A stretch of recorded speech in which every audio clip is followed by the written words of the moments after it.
இப்போ நம்ம சமூக நீதி அனைத்து வாகன ஓட்டுநர் தொழிற்சங்கத்தில் இன்றைய தேதி வந்து 22/9/2024 திருச்சி மாவட்டம் முசிறி புதிய பஸ் நிலையத்துக்கு எதிரில் இருக்கக்கூடிய மண்டபத்தில் இன்னைக்கு நம்ம சிறப்பான முறையில் அந்த கலந்தாய்வு பண்ணிட்டு இருக்கோம். இந்த கலந்தாய்வுல எண்ணற்ற விஷயங்கள் இன்னைக்கு ஐடி கார்டு கொடுக்கறது, இன்சூரன்ஸ் கொடுக்கறது, உறுப்பினர்களுக்கு உண்டான குறைகளை கேட்பது, இது போல பல விஷயங்களை வந்து பேசிட்டு இன்றைய தினம் ஒரு சில முடிவுகள் எடுக்கப்பட்டிருக்கு. அந்த முடிவுகளை தீர்மானமாக ஏற்றப்பட்டுள்ளது. அது எதை சார்ந்த தீர்மானங்கள் அப்படின்னு பாத்தீங்கன்னாக்க, ஒண்ணு நம்ம சங்கத்தினுடைய கொள்கை. நம்ம சங்கத்தினுடைய கொள்கை மது போதையில் வாகனம் இயக்கி எந்த பிரச்சனை ஏற்பட்டாலும் சங்கம் துணை நிற்காது. இது ஒரு மீட்டிங்லயும் நம்ம சொல்லக்கூடிய ஒரு தகவல். மது போதையில வாகனம் இயக்கி எது நடந்தாலும் நம்மளுடைய சங்க உறுப்பினர் அடையாள அட்டை வாங்கியிருந்தாலும் அவர்களுக்கு எந்த வகையிலும் சங்கம் துணை போகாது. அது எந்த பொறுப்புல இருந்தாலும் சரி. ஓகேங்களா? அது வந்து நம்ம எப்பயுமே கடைபிடிக்கக்கூடியது ஒண்ணு. ரெண்டு, நம்ம சங்கத்தினுடைய உறுப்பினர்கள் யாராக இருப்பினும்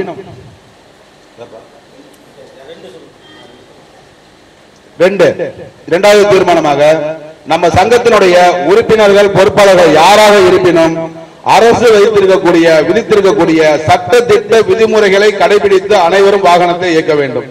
காக்கி சட்டை போடுறதா இருந்தாலும் சரி, சீட் பெல்ட் போடுறதா இருந்தாலும் சரி, எதுவாக இருந்தாலும் அந்த சட்டத்திட்ட விதிமுறைகளுக்கு உட்பட்டு வாகனத்தை இயக்க வேண்டும். மூன்றாவதாக நமது உறுப்பினர்கள் மீது, அடுத்தபடியாக நம்ம சங்கத்தில் இருக்கக்கூடிய ஓட்டுநர்கள் மனசாட்சிக்கு உட்பட்டு வாகனத்தை இயக்க வேண்டும். தன்னால் முடிந்த அளவுக்கு சம்பளம் வழங்கும் வாகன உரிமையாளர்களுக்கு வாழ்வாதாரம் மேம்பட உண்மையாக உழைத்திட வேண்டும். உண்மைதானே இது? நம்ம ஒருத்தருடைய வாகனத்தை எடுத்து ஓட்டுறோம், நம்ம நம்பி அவர் வாகனத்தை கொடுத்திருக்காரு, அவரு எண்ணற்ற கடன்களை வாங்கியிருக்காரு, அந்த கடன்களை அவர் அடைக்கணும். அப்போ அந்த அளவுக்கு நம்ம பொறுமையாகவும் நிதானமாகவும் சரிவர அந்த வாகனத்தை இயக்கினால் மட்டும்தான் இந்த தொழில் அடுத்தடுத்த நிலைக்கு போகும். 5 வண்டி வச்சிருக்க ஓனரை ஒரு வண்டிக்கு மாத்திட்டோம்னா 4 வண்டிக்கு 8 டிரைவருக்கு பொழப்பில்லாத போயிடும். குறைஞ்சபட்சம் 4 டிரைவருக்கு பொழப்பில்லாத போயிடும். அப்ப அதுக்கு நம்ம துணை போக முடியுமா? அப்போ அந்தந்த சம்பளம் கொடுக்கக்கூடிய உரிமையாளர்களுக்கு உண்மையாகவும் விசுவாசமாகவும் நேர்மையாகவும் இருந்து அவர்களுடைய வாழ்வாதாரம் மேம்படுறதுக்கு உண்டான அனைத்து முயற்சிகளும் எடுக்கப்பட வேண்டும். உண்மைதானே அது? இந்த தீர்மானம் ஓகே தானே? அடுத்தபடியாக நான்காவதாக நமது உறுப்பினர்கள் மீது எந்த ஒரு முகாந்திரமும் இல்லாமல் வாகன உரிமையாளர்களோ ஏதேனும் அதிகாரிகளோ வேற ஏதேனும் கம்பெனி அலுவலக உரிமையாளர்களோ அல்லது யாராக இருந்தாலும் சரி ஒரு பழிசொல் கூறினால் அவர்கள் மீது சட்ட ரீதியான வழக்கு பதிவு செய்வதற்கு உண்டான நடவடிக்கைகள் சங்கத்தின் மூலமாக எடுக்கப்படும். இதனுடைய விளக்கங்கள் கொடுத்துட்டுமா? இப்போ பல இடங்கள்ல பார்த்துக்கிட்டோம் அப்படின்னாக்க நம்ம மீது எந்த ஒரு முகாந்திரமும் இருக்காது, நம்ம எந்த ஒரு தவறுமே செஞ்சிருக்க மாட்டோம். அந்த தவறுகள் செய்யாத நபர்கள் மீது குற்றச்சாட்டுகளை ஏராளமாக அடிக்க, ஏன்னா கேள்வி கேட்பதற்கு யாருமே கிடையாது. நமக்காக பரிந்து பேசுவதற்கோ இது பண்றதற்கோ கேள்வி கேட்பதற்கோ யாருமே கிடையாது.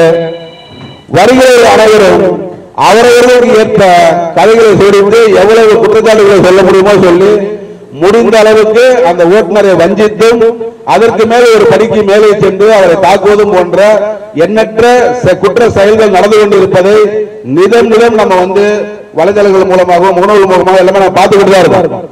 அதுபோல் நம்ம சங்கத்தில் இருக்கக்கூடிய நபர்கள் மீது அப்படி முகாந்திரம் இல்லாத பழிச்சொற்கள் எது சொல்லி இருந்தாலும் அவர் முறையாக சங்கத்தை நாடு புகார் மனுக்கள் தெரிவிக்கப்பட்டு நடவடிக்கை எடுப்பதற்கு நீங்கள் உதவி செய்ய வேண்டும் என்று கோரிவிட்டால் அந்த கடிதத்தில் இருக்க உண்மையை புரிந்து சட்ட ஆலோசனை பரிந்துரையின் பேரில் சட்ட ரீதியான நடவடிக்கை எடுப்பதற்கு மட்டும் நம் சங்கம் துணையாக நிற்கும். இப்பயும் சொல்றேன், எப்பயுமே சட்ட ரீதியான நடவடிக்கை தான். நாம அராஜக பேரொழிகள் அல்ல, ரவுடிகள் அல்ல, குண்டர்களை வைத்து செயல்படக்கூடிய நபர்கள் அல்ல. நாம் அனைவரும் ஓட்டுநர்கள், இந்த தேசத்தை காப்பாற்றுபவர்கள், இந்த தேசத்தினுடைய பொருளாதார சாரதிகள், இந்த தேசத்தினுடைய பொருளாதார சாரதிகளாக இருந்து நாம் பிச்சை எடுத்துக் கொண்டிருக்கின்றோம். அதுதான் பெரிய வெட்கக்கேடு.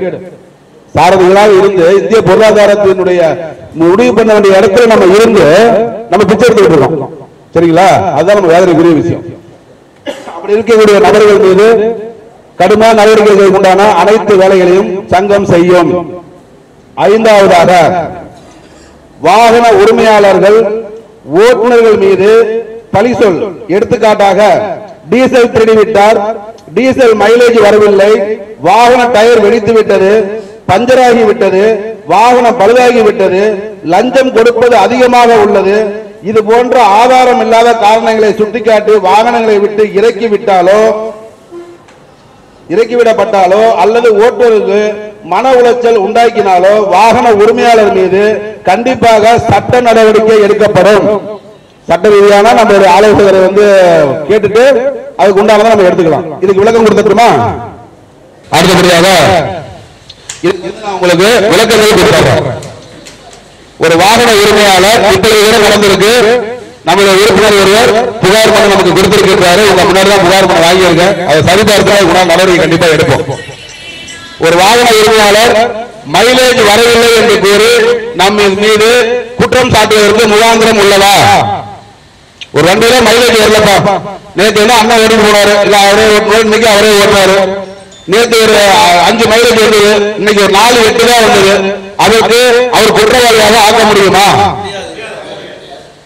சொல்லுங்க வேணா. அப்போ அவர் குற்றவாளி என்று அவர்கள் சொல்லும் பொழுது அதை நான் பார்த்து கொண்டு வேடிக்கை பார்க்க முடியுமா? என்ன காரணத்தினால நேற்று மைலேஜ் இன்னைக்கு வராம இருக்கிறதுக்கு எத்தனை வழிகள் இருக்கு சொல்லுங்க பார்க்கலாம். சரி, நானே சொல்லிடுறேன். நேற்று கிளம்பி அதே நேரத்துக்கு இன்றைக்கு ஒரு வாகனம் அதே இடத்துக்கு செல்கிறது என்றால் சாலை அதே மாதிரியே இருக்குமா என்பதில் பல்வேறு கேள்விகள் உள்ளது. நேற்று இருந்த கூட்ட நெரிசல், இன்னைக்கு இருக்கின்ற கூட்ட நெரிசல், இன்னைக்கு இருக்கக்கூடிய வெப்பங்கள் உண்டு, அடுத்து குளிர்ச்சிகள், இது போல இயற்கை சீற்றங்களும் மைலேஜுக்கு ஒரு முக்கிய காரணமா இருக்கு. உண்டா இல்லையா? வாகனத்துக்கு நமக்கு தெரியுமா இல்லையா? அதிகமா வெயில் அடிக்கிற அன்னைக்கு வண்டி பகல்ல போட்டு விட்டோம்னா மைலேஜ் வருமா? மழை அதிகமா பெஞ்சு இருக்கும் போது வருமா? அப்புறம் நோட்ல எடுத்து ஓட்டினா கொண்டு போய் எங்கேயா கமுத்து விட்டு அந்த ஓரங்கள் பண்ணிட்டு நம்மளும் செத்துட்டு ஊர்ல செத்து போயிடுவாங்க. அதனால எக்காரணத்தை கொண்டு வாகனத்தை யாரும் நோட்ல செஞ்சு வண்டியை ஓட்டக்கூடாது. நோட்ல செஞ்சு ஓட்டுவது யமனை நம் தலைக்கு மேல் உட்கார வைத்துக் கொண்டு வாகனத்தை இயக்குவதற்கு சமமான ஒன்று. எப்ப நீ சுருக்கு வச்சுக்கன்னு சொல்றாங்க, என் கழுத்துல மாட்டிக்க, எப்ப வேணாலும் இழுக்குது அப்படின்னு சொல்றதுக்கு சமமான நோட்டில் ஓட்டுறது. அப்போதைக்கு உங்க பேரை சம்பாதிக்க வேண்டும் என்பதற்காக மிகப்பெரிய விசப்பரீட்சையை நீங்கள் எடுத்துக் கொண்டிருக்கின்றீர்கள். எந்த ஒரு காடாக இருந்தாலும் சரி, எந்த ஒரு இறக்கமாக ஏற்றமாக எதுவாக இருந்தாலும் வாகனம் எந்த கியர்ல வாகனத்தில் ஏறுமோ அதே கியரில் இறங்கினால்தான் அந்த இடத்தில் எந்த ஒரு பிரச்சனையும் இல்லாமல் நிதானமாக சிறப்பாக யாருக்கும் எந்த ஒரு பாதிப்பும் ஏற்படுத்தாமல் நம்மை நம்பி வாகனத்தை கொடுத்த உரிமையாளருடைய வாகனத்தையும் பாதுகாத்து கீழே வர முடியும். உண்மையா இல்லையா? அதை விட்டு இன்னைக்கு தொப்பூர் காலத்தில் நடக்குது எண்ணற்ற விபத்து. அதுதான் கிருஷ்ணகிரியில் நடக்குது. இதுல பேய் பிசாசு இந்த மாதிரி நிறைய கதைகள் சொல்றாங்க. ரைட், எல்லாமே உண்மையா இருக்கட்டும், அது அவங்களோட நம்பிக்கை, அதில் நம்ம அதுக்குள்ள போக வேண்டாம். ஆனா மெதுவாக இறங்கக்கூடிய வாகனங்கள்ல எந்த பேய் பிசாசும் போய் அடிக்கிறது இல்லை, எந்த பேயும் கொடுக்க போறது இல்லை, எந்த முனையும் போய் கொடுக்க நிக்கிறது இல்லை. அது என்ன வேகமா வர வண்டிகிட்ட மட்டுமே இந்த பேய் பிசாசு எல்லாம் கொடுக்க போகுது. அதான் அந்த பிரச்சனை. அவங்களுடைய நம்பிக்கை நம்ம குறை சொல்லல, நம்பிக்கையை சார்ந்த விஷயத்துல என்னைக்கு நம்ம உள்ள போக கூடாது. ஒரு சந்தேகம் என்னன்னா வேகமா வர வண்டிக்கு மட்டும் தான் பேய் பிசாசு போகுது. மெதுவா கரெக்டா கீரை போட்டு எவ்வளவு மெதுவா இறங்க முடியுமோ அவ்வளவு மெதுவா இறங்குற வண்டிக்காரங்கள்ட்ட அந்த பேய் பிசாசு போறதில்ல. அப்ப பாருங்க, வண்டி வேகமா வந்தா அசல்ட்ட பேய் பிசாசு கம்பு போயிருது. வண்டி ஒழுங்கா மெதுவா நிதானமா நம்மளுடைய கண்ட்ரோலுக்குள்ள வந்துச்சுன்னா பேய் பிசாசு முனியாலே ஒண்ணும் பண்ண முடியறதில்ல. அதனால வாகனத்தை மிக பொறுமையா பாதுகாப்பா இயக்கணும் நம்ம. அதே சமயத்துல இந்த டீசல் மைலேஜ் என்பதுல ஒரு நாளுக்கும் இயற்கை சீற்றங்கள் இது எல்லாமே தட்பவெப்ப நிலைகள் அனைத்தும் மாறி வரும். வாகனத்தினுடைய உதிரி பாகங்கள் தேய்மானம் இருக்கின்றது, டயர்கள் தேய்மானங்கள் இருக்கின்றது. இது எல்லாமே ஒரே மாதிரியாக டெய்லியும் இருக்குமா கேட்டா அதுக்கு எந்த ஒரு பதிலுமே இல்லை. அப்படி இருக்கும் பட்சத்தில் மைலேஜ் வரவில்லை என்று ஒரு ஓட்டுநரை குறை சொல்லி ஒரு வாகனத்தை விட்டு இறக்கி விடுவதை ஏற்றுக்கொள்ளலாமா? சொல்லுங்க. அதனால் அப்படி கூறினாலும் சரி. அடுத்து இப்ப சொன்னாங்க கிட்டத்தட்ட 35 வருஷமா ஒரு டிபார்ட்மெண்ட்ல கரெக்டா வண்டி ஓடிட்டு நீ டீசல் திருடிட்டேன்னு சொல்லிட்டு ஒரு சொல்லிருக்காங்க, ஒரு 2-3 பாயிண்ட் குறைஞ்சதுல. இப்போ டீசல் மைலேஜ் ஒரு பிரகாரம் கேட்கக்கூடிய வாகன உரிமையாளர்கள் எவ்வாறு இருக்க வேண்டும்? ட்ரிப்பு டேங்கை ஃபுல் பண்ணணும். டேங்க் ஃபுல் பண்ணணும். டேங்க் ஃபுல் பண்ணி அதுக்கப்புறமேட்டுக்கு வண்டி எடுத்து மறுபடியும் டேங்க் ஃபுல் பண்ணி பார்த்தாலும் ஆவரேஜ் ஒரு தோராயமான மைலேஜ் நம்மளால 70 நாளைக்கு வந்துருக்குங்கிறத உறுதிப்படுத்த முடியும். 100 லிட்டர் விட்டுருப்போம், 50 லிட்டர் விட்டுருப்போம், 20 லிட்டர் விட்டுருப்போம், 10 லிட்டர் விட்டுருப்போம் அடிச்சுக்கிட்டு இருந்தாக்க அந்த வாகனத்துல ஒரிஜினலா எவ்வளவு மைலேஜ் எடுத்துக்கிறத கண்டுபிடிக்க முடியுமா? நல்லா இருங்க. இந்த டீசல்களை ஒரு முறை நிரப்ப வேண்டிய டீசலை 10 முறை நிரப்புவது தவறு. அதுக்கு பொருளாதார முக்கிய காரணம் இல்லைன்னு சொல்லவில்லை, பொருளாதார முக்கிய காரணம். அந்த பொருளாதாரங்கள் தான் பல திருட்டுகளை உருவாக்குவதற்குண்டான வழிவகைகளை செய்கிறது. சரிங்களா? அப்போ இன்னைக்கு 10 ட்ரிப் ஒரு ட்ரிப் அடிக்க வேண்டிய டீசலை 10 ட்ரிப் அடிச்சுட்டு 10 ட்ரிப்ல அந்த பெட்ரோல் பங்க்ல எந்த பெட்ரோல் பங்கும் திருடவில்லை. எல்லா பெட்ரோல் பங்காருமே உண்மையானவர்கள், நேர்மையானவர்கள், சரியானவர்களே. அதுல எந்த விதமான மாற்றம் இருக்கு நமக்கு இல்ல. நம்ம முகநூல்ல, பேப்பர்ல, டிவியில, வாட்ஸ்அப் தளங்கள்ல பார்க்கக்கூடிய அனைத்தும் வதந்திகளாகவோ பொய்யாகவோ யாரோ ஒரு திட்டமிட்டு அந்த பங்கு ஊழியர்கள் யார் மேலே சொல்றாங்க அப்படிங்கிற மாதிரி எடுத்துக்கலாம். சரிங்களா?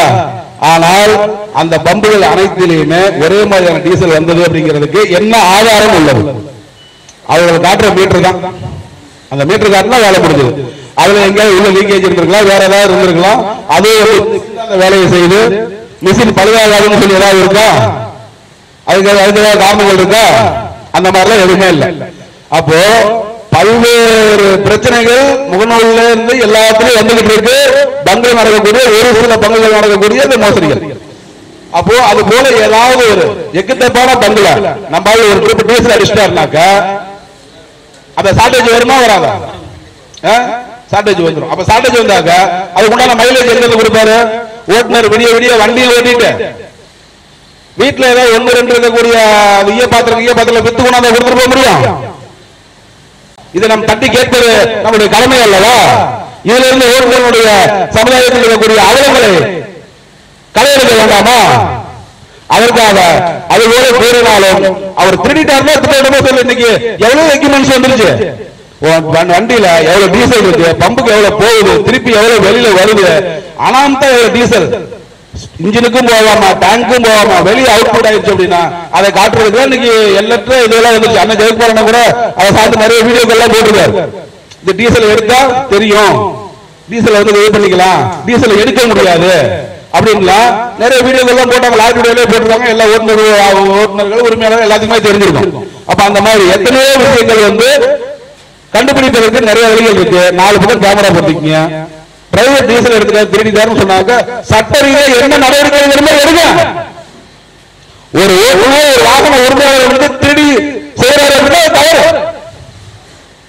ஏன்னா கிடைக்கக்கூடிய 1-2 லட்சம் நீங்க மீதி பண்ண முடியும். இன்னைக்கு ஒரு வண்டி டியூ கட்டுறதுல அவ்வளவு சாதாரண விஷயம்லாம் இல்ல. இன்னைக்கு ஒரு டியூ பெண்டிங் ஆயிடுச்சுன்னா தூங்க வர மாட்டேங்கிறான் பேங்காரங்க. அது இன்னைக்கு மத்திய அரசும் சரி, மாநில அரசும் சரி, அதுக்கெல்லாம் கை போட்டு போயிட்டு இருக்காங்க. சரி, நம்ம அதுக்குள்ள போக வேண்டாம். சரிங்களா? 2 டியூ பெண்டிங் ஆகுது, 2வது டியூ பெண்டிங்கே வந்து வீட்டு வாசல்ல உட்காந்துக்கிறோம். அவங்க பேசக்கூடிய வார்த்தைகளுக்கு இவ்வளவுதான் இல்ல. எத்தனையோ பேருடைய வீடுகள் ஜப்தி நடந்துட்டு இருக்கு. வயதானவங்களை தூக்கி வெளியே போட்டு வீட்டை எடுத்து போட்டு பயணிச்சுக்காரன் நடந்தா இல்லையா கேட்குவாங்க. அதோட கூட இருக்கு. அப்ப அந்த அளவுக்கு மோட்டாரை நடத்துவது மிக கடினம். அப்போ அப்படி இருக்கக்கூடிய தொழில் நம்பிக்கையை சார்ந்து செய்யக்கூடிய தொழில் திருடுவது தவறு தானே? தவறு தானே? அப்ப தவறு செய்யக்கூடிய ஒரு நடவடிக்கை எடு, சட்ட ரீதியான நடவடிக்கை. நீ அடிச்சுன்னு விட மாட்டேன். யாரும் அடிப்பதற்கு உரிமை இல்லை. சட்ட ரீதியான நடவடிக்கை எடு. நீ செய்ய சட்ட ரீதியான நடவடிக்கை தானே வர்றேன். நான் 10 பேர் 20 பேர் சண்டைக்கு வரேன் வரலையே. அப்போ சட்ட ரீதியாக நடவடிக்கை எடுத்த தண்டனையை பெற்றுக் கொடு, அதுக்கு நாங்களும் துணை வருகின்றோம். ஆனால் ஓட்டுநர் மீது தேவையற்ற பழி போட்டால் கண்டிப்பாக நம் சங்கம் வேடிக்கை பார்த்துக் கொண்டு நிற்காது என்பதை இந்த தீர்மானத்தின் மூலமாக எழுதியிருக்கும். அடுத்தபடியாக டயர் வெடிச்சிருச்சு அப்படிங்கிற பிரச்சனை வருது. டயர் மாட்டிட்டோம்பா, டயர் வெடிச்சிருச்சு. என்ன டயர் மாட்டி விட்டீங்க? அந்த டயர் எவ்வளவு ஓடி இருக்கு, எதனால டயர் வெடிச்சது? நிறைய விஷயங்கள் இருக்கு இல்லையா? இன்னைக்கு இந்தியாவில் இருக்கக்கூடிய சாலைகள் அனைத்தும் அப்படியே சாப்பாடு போட்டு பணம் சாப்பிட வலுவலுன்னு எல்லாரோடுமே வந்துருச்சா? சாலையில இருந்து வேகத்தடைகளே இல்லையா? அந்த வேகத்தடைகள் 3 வேகத்தடைகள் போட்டிருக்க இடத்துல 2 வேகத்தடைக்கு நடுவுல இவ்வளவு பெரிய கல்லு போல்ட் இவ்வளவு பெரிய போல்ட் எல்லாம் கிடைக்கலையா? கிடைக்குதா இல்லையா? அது ஓட்டுநருக்கு தெரியுமா? 2-3 வேகத்தடை போட்டிருக்காங்க, 2 வேகத்தடைக்கு நடுவுல அந்த போல்ட் கல்லெல்லாம் கிடைக்குது. அது எவ்வளவு தூரத்துல வரும்போது தெரியும் நமக்கு? அப்ப பக்கத்துல வந்ததுக்கு அப்புறம் தெரிஞ்சாலுமே கூட நீ ரைட்ல லெப்ட்ல இழுக்க முடியுமா? உன் சைடுல இன்னொரு 2 வந்துட்டு இருக்கும். ஏதோ ஒரு சூழல் ஏறி இறங்கக்கூடிய ஒரு சூழல் ஆயிரும். நேரம் நல்லா இருந்தா பஞ்சராவாத போயிடும், இல்லைன்னா பஞ்சரே ஆயிரும், இல்லது வெடிச்சும் போயிடும். இதுக்கு யாருடைய தவறு? இது லாரி வேகத்தடையில மெதுவாக ஏற்றினான அந்த டிரைவருடைய தவறா? அந்த சாலையில் வேகத்தடை போட்டு வைத்திருக்கின்ற அரசனுடைய தவறா? அந்த சாலையை சரிவர பராமரிக்கக்கூடிய நெடுஞ்சாலையினுடைய தவறா? அந்த இடத்தில் யாருமே பாதுகாப்பாக போகவில்லை, நிறைய விபத்துகள் நடக்கிறது என்று வேகத்தடை போட்டு வைக்கின்றார்கள். அப்ப அந்த விபத்துகளை ஏற்படுத்துவதற்கு காரணமாக இருந்த பொதுமக்களும் ஓட்டுநர்களும் மற்ற நபர்களும் இதற்கு காரணமா? யாரை காரணம் சொல்வது? இவ்வளவு விஷயங்கள் அதுக்குள்ள இருக்கு.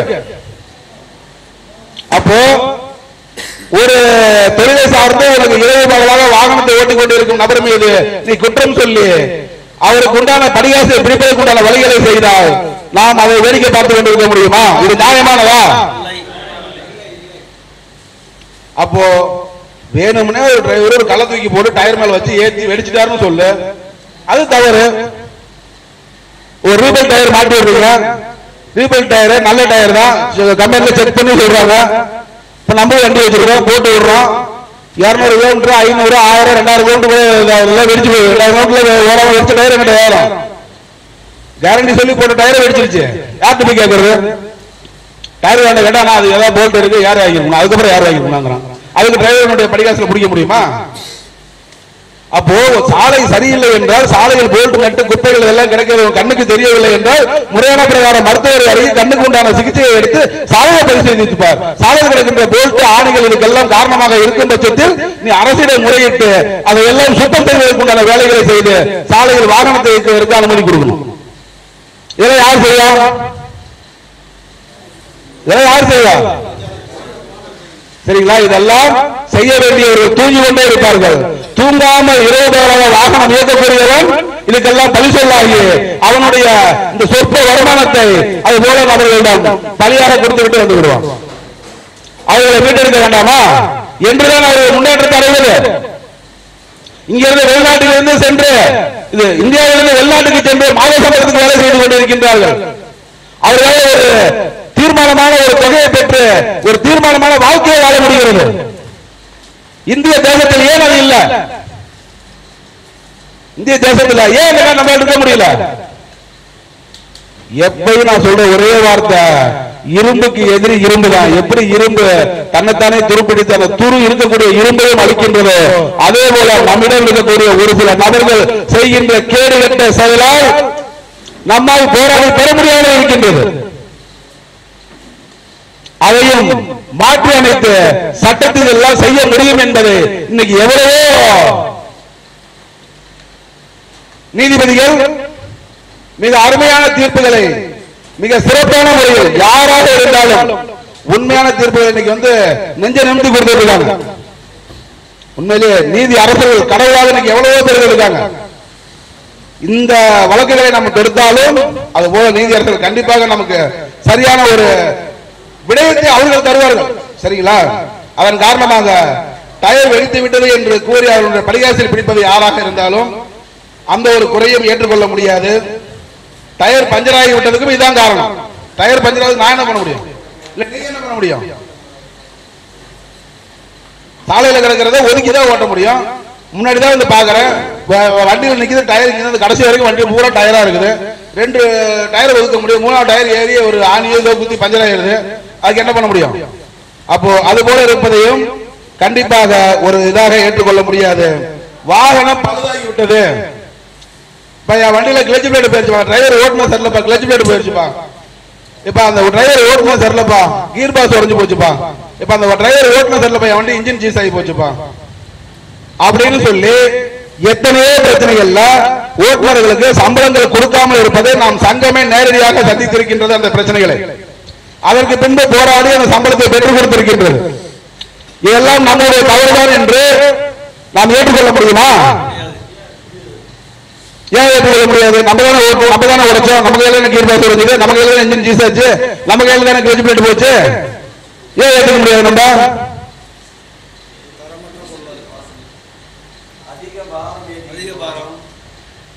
சரியான பாரம் தான் ஏற்றிட்டு போறீங்க, தரமான பொருள் தான் போட்டுருக்கீங்க, ரோடு வளைவுகள் போட்டிருக்கிறாங்க.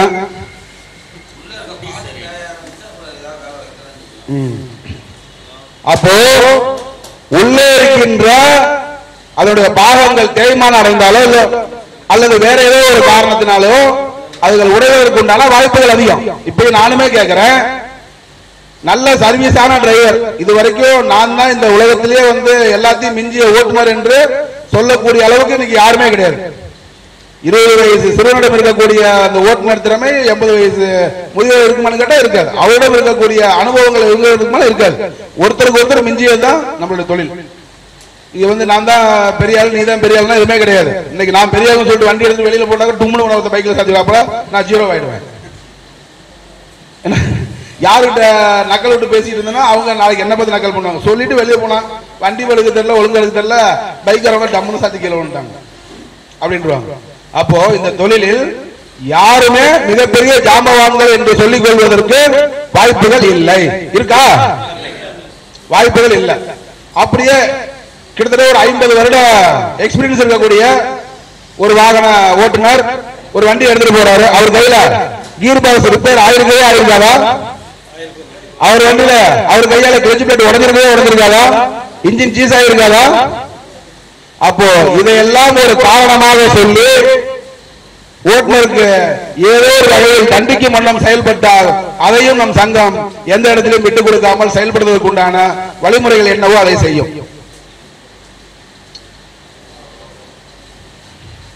அதே போல இதெல்லாம் ஒரு காரணமாக காட்டி வண்டியிலிருந்து இறக்கி விட்டுறது. ஒரு ஓட்டுநரை வாகனத்திலிருந்து இறக்கிவிட வேண்டும் என்று முடிவெடுத்து விட்டால் எண்ணற்ற பொய்களை மிகவும் அழகாக ஜோடித்து அவர்கள் மீது குற்றச்சாட்டுகளை அடுக்கி வைத்து அவர்கள் வாகனத்தை விட்டு இறக்கி விடுவது. அவர்கள் மன உளைச்சல் ஏற்படுத்தி இருந்தாலோ இதுபோல முகாந்திரம் இல்லாத குற்றச்சாட்டுகளை சொல்லி ஒரு ஓட்டுநரை வாகனத்திலிருந்து இறக்கிவிடப்பட்டிருந்தாலோ கண்டிப்பாக அவர்கள் மீதும் சட்ட ரீதியான நடவடிக்கை எடுப்பதற்குண்டான அனைத்து வழிகளையும் சமூக நீதி அனைத்து வாகன ஓட்டு தொழிற்சங்கம் செய்யும் என்பதையும் இந்த தீர்மானம் மூலமாக உங்கள் முன்னில் நிறைவேற்றப்பட்டிருக்கு அப்படிங்கிறதை அன்புடன் தெரிவிச்சுக்கிறேன். இந்த தீர்மானம் ஓகேவா? ரைட். அடுத்தபடியாக தீர்மானம் 6, ஓட்டுநர்களின் வாழ்வாதாரத்தை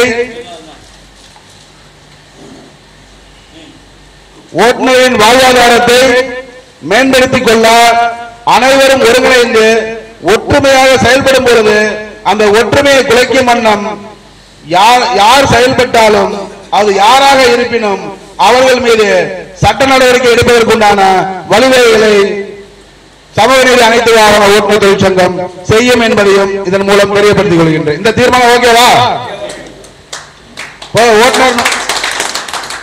ஓட்டுநருடைய வாழ்வாதாரத்தை தனிநபராக இருந்து நம்மால் பெற முடியவில்லை. அப்போ அந்த இடத்துல ஒரு கூட்டு முயற்சி தேவைப்படுகின்றது. அந்த கூட்டு முயற்சிக்கு அது சங்கத்தின் மூலமாகவோ சங்கம் இல்லாமலோ எந்த ஒரு இடத்துலயும் தனக்கு உண்டான ஒரு போராட்டத்தையோ தனக்கு உண்டான நீதியை நேர்மையோ சங்கம் வைத்துதான் கேட்க வேண்டும் என்று அரசு எந்த இடத்திலும் சொல்லவில்லை. அதே போல சங்கம் சேர்த்து செய்வது தவறு என்றும் சங்கம் எந்த ஒரு இடத்திலும் அரசு சொல்லவில்லை. அரசனுடைய இதில் அந்த மாதிரிலாம் எதுவும் கிடையாது. நம்முடைய நீதியை பெறுவதற்கு ஒரு அமைப்பு வேண்டும். இந்த அமைப்பில் ஒன்று சேருவோம். நம்ம ஒரு இடத்துல இருந்தாலும் இந்த இடத்தில் இன்னொரு நபர்கள் இருந்தாலும் அவர்களை ஒருமைப்படுத்தி ஒற்றுமைப்படுத்தி எந்த ஒரு விஷயமா இருந்தாலும் செய்து கொடுப்பதற்காக அந்த ஒற்றுமையா நம்ம கூடுறோம். அப்ப இந்த ஒற்றுமையை குறைப்பதற்காக பல்வேறு முயற்சிகளை குள்ளநரி தந்திரமாக செய்து அதை முறியடிக்கும் வண்ணம் செயல்பட்டால் அது யாராக இருந்தாலும், எப்பேற்பட்டவர்களாக இருந்தாலும், எப்பேற்பட்ட கொம்பனாக இருந்தாலும் கண்டிப்பாக சட்டம் என்கின்ற சிலந்தி வலையில் சிக்க வைப்பதற்குண்டான அனைத்து வேலைகளையும் சமூக நீதி அனைத்து வார ஓட்டுநர் சங்கம் செய்யும் என்பதை உங்களுக்கு தெரிவித்துக் கொள்கிறேன். நண்பர்களே, இந்த மலைக்குள்ள இருந்து நான் சொல்றேன், லாரி டுடே டிவிக்கு நீங்க இன்னும் சப்ஸ்கிரைப் பண்ணாம பாத்துட்டு இருக்கீங்க. லாரி டுடே டிவிக்கு சப்ஸ்கிரைப் பண்ணுங்க, பக்கத்துல இருக்கிற பெல் ஐக்கான அழுத்துங்க, அதுல ஆளுங்கிற ஆப்ஷன் அழுத்துங்க. நம்ம போடக்கூடிய வீடியோக்கள் நோட்டிபிகேஷன் அப்பதான் உங்களுக்கு வந்து சேரும். நிறைய வீடியோக்கள் லாரி டுடே டிவியில் அப்லோட் பண்ணிட்டு இருக்கோம். தயவு செஞ்சு மறக்காம லாரி டுடே டிவிக்கு சப்ஸ்கிரைப் பண்ணுங்க.